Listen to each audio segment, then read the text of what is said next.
Good morning, everyone. I'm Susan Mao, and this is a continuation of my podcast taken from my third book, As in the Days of Noah. When those planes hit the World Trade Center in New York and the Pentagon in Washington, D.C. on 9/11, I remember thinking, is this it? Is this the beginning of World War III and the end of the world as we know it? Well, obviously not, because here we are 20 years later and the world has not ended. At that point in time, I have to say I was not a ardent student of the prophecies in the Bible. In fact, I could say I wasn't an ardent student of the Bible at all. As so many others, I had put other priorities over God: my career, my family, my pets, my school. There were other things that seemed to be more important to me. But also, as many others, in that day, I wondered about the times we were in and where we were going, or what direction we were headed in. The attack on the Twin Towers was, for me, a wake up call. That attack wasn't a fulfillment of Bible prophecy, but it may well have been a wake up call for others as well, to start looking at what is going on in our world and see the events as they really are. I know many people on that day and in the days that followed put aside their complacency and started asking questions about the times we're in.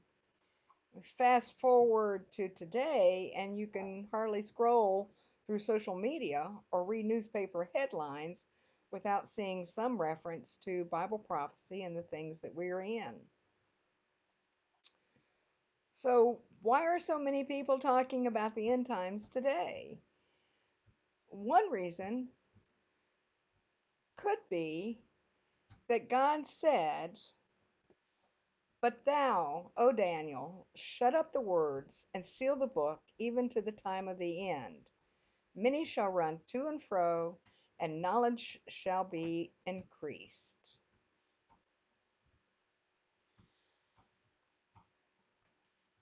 So, the words about the end times that God gave Daniel were not to be opened or understood until the times of the end.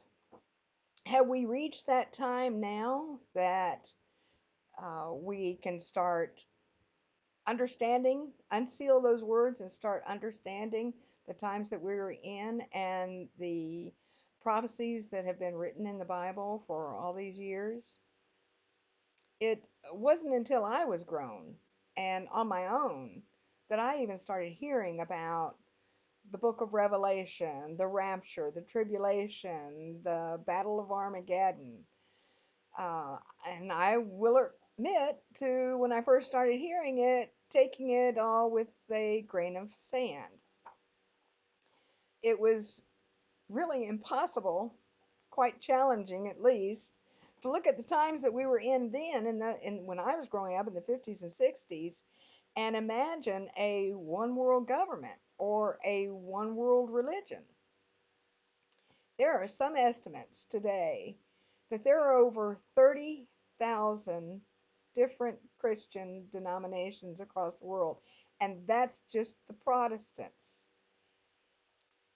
We couldn't even get along within our own churches and our own denominations, and someone is going to bring it all together? Impossible. Of course, I wonder now if people were standing on the bank of the Red Sea with the Egyptian army on their heels, thinking, "How can we get across this? It's impossible. We're doomed." God has a way of making the impossible look easy, and He's not done yet. In last week's podcast, we talked about a bit about the war of Gog and Magog and how the changes in recent times, particularly in Afghanistan, affect the fulfillment of that prophecy. It's like the pieces of the puzzle are just falling into place. This week, I'd like to talk a bit more about the one world government and how the plans for that have been coming together for years. A one world government is not a new concept. In fact, probably since Adam and Eve left the Garden of Eden, there's been somebody that wanted total world domination.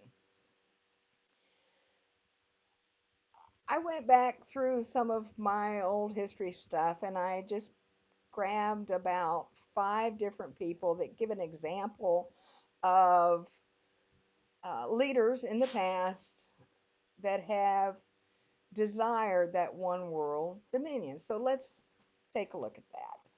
We're going to start with Cyrus the Great. And we don't know when Cyrus was born. We think 590, 580 BC, lived to 529 BC. He had the largest empire in that time. Alexander the Great, Julius Caesar, um, Napoleon, and of course we can't leave out Mr. Adolf Hitler, who wanted to have a 1,000-year Third Reich. It's kind of a rogues gallery of some of these people.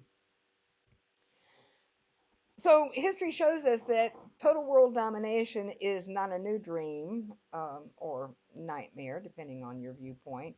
And the Bible tells us that it's going to happen again. But this time, it's going to be far more successful, but only for a short time, than any of these five men we just mentioned would have ever been able to accomplish.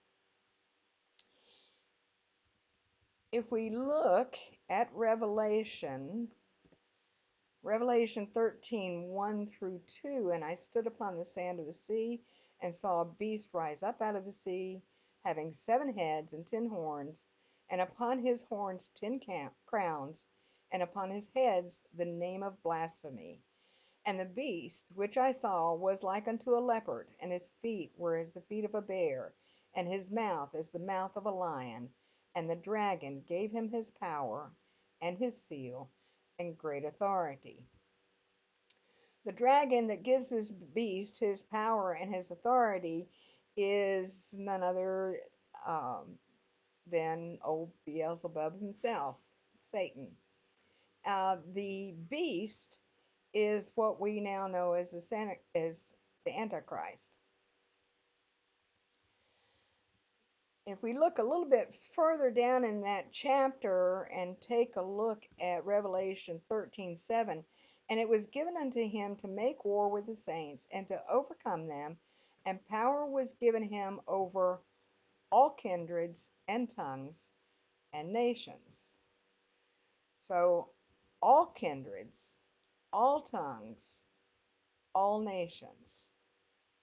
So this beast, the Antichrist, is given total dominion over the world, a one world government. Doesn't happen overnight, of course. In fact, the Antichrist doesn't reach the apex of his power until midway through the tribulation, after he survives a fatal head wound, and then proclaims himself God in the temple in Jerusalem, an event known as the Abomination of Desolation. We don't know at this time who the Antichrist is or will be. And we won't know until the restrainer is taken out. The restrainer, also known as the Holy Spirit, dwells in each of us, and until we are gone, the Antichrist cannot be revealed. It is my belief that whoever he is alive and well today. In fact, the plans for this one world domination, this one world government, have been around in place for a very long time. We can see some of the effects of that grab for power even now. Take a look at the United Nations, which had its origins in World War II and became a reality in 1945. started as a benign force for peace. In fact, in its founding documents, there is hardly a sentence that does not include the word rights, as in human and individual rights. Their stated goal is as a global political and diplomatic organization dedicated to international peace and stability. Somewhere along the line, however, that stability, that global peace and stability, translated into what many leaders of that organization now believe to be one world government. In 2015, the UN published a document titled Transforming Our World, the 2030 Agenda for Sustainable Development. Even before that, even prior to 2015, in 1992 at a conference in Venezuela, the UN proposed Agenda 21. It referred to something called sustainable development and seemed to be concerned with protecting the planet by limiting and controlling the development of corporate and personal structures. President George H.W. Bush was present, publicly gave his support, and the agenda was accepted and adopted by 178 nations. Now remember, this is in 1992. I should also mention that President Obama and President Clinton and Pope Francis at that time also gave their support to that document, and they were by no means alone. So, what is Agenda 21? What does this mean? Well, if you just do some simple Googling and look at the highlights, you will see descriptions that seem very positive, humane, and most of those definitions will be sure to include the phrase a non binding agreement.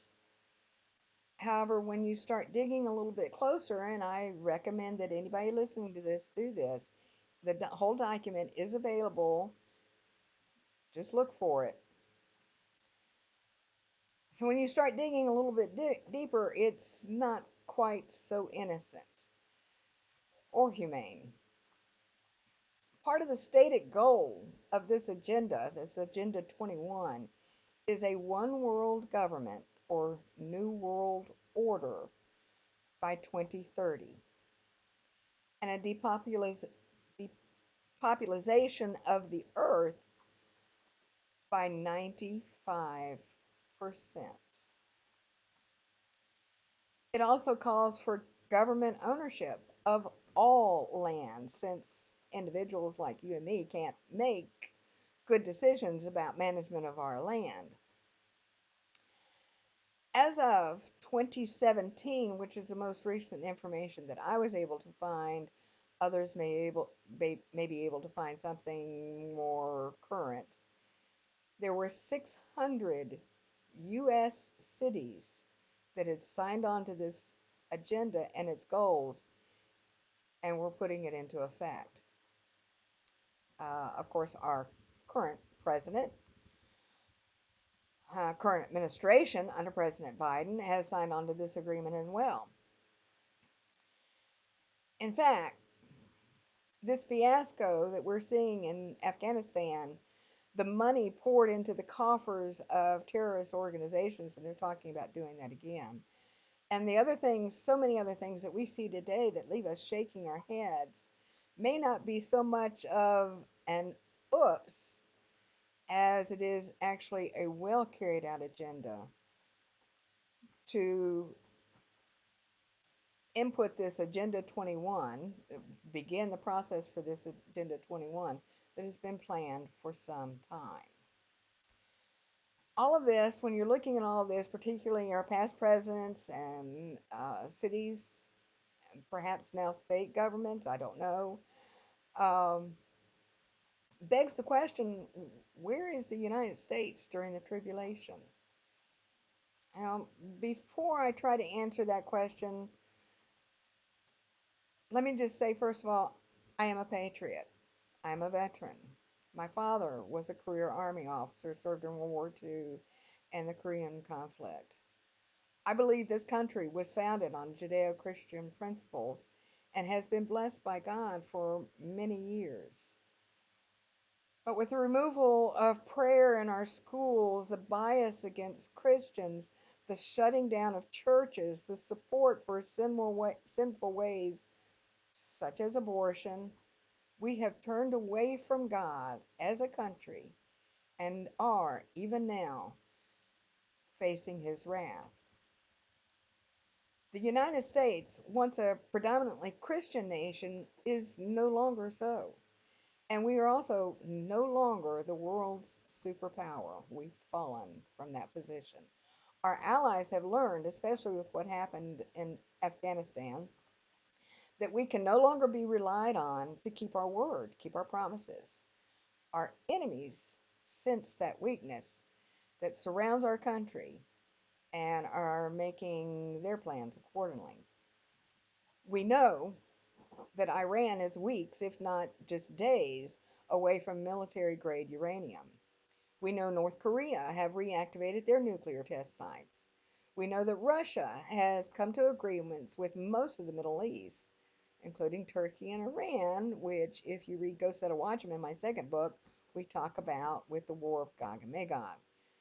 And all those other countries that surround Israel. Israel, in that at this point, stands alone because she knows she cannot count on what was her biggest ally, the U.S. Remember that verse we read earlier from Revelation 13:7? And it was given unto him to make war with the saints and to overcome them, and power was given him over all kindreds and tongues and nations. Well, all kindreds and tongues and nations would seem to include this country as well. So the United States of America, at least as we have known it, will not be part of the tribulation. This country, or whatever is left of it at that time, will just be another part of that world over which the Antichrist has total dominion. Now, I don't know how close we actually are to these events occurring and these prophecies being fulfilled, and I don't dare try to make a prediction. Jesus said only the Father in heaven knows, and I will put my trust in him. I do believe we are close, very close. Now, if my calculations are correct, the first of the Jewish fall feast, Rosh Hashanah, occurs this week. It is followed 10 days later by the most holy of days for the Israelites and all Hebrews, um, Yom Kippur, the Day of Atonement. After that, the final fall feast, the Feast of Sukkot or Tabernacles, follows shortly. We are entering a time of change, of trial. And for those of us who believe and have put our faith in and trust in Jesus Christ, a time of persecution. It is truly just the beginning of sorrows.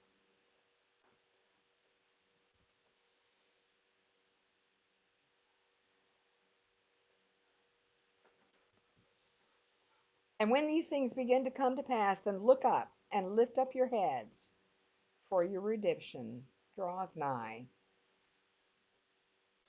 Have a wonderful holiday weekend, everyone, and I'll see you next week. Keep looking at the skies.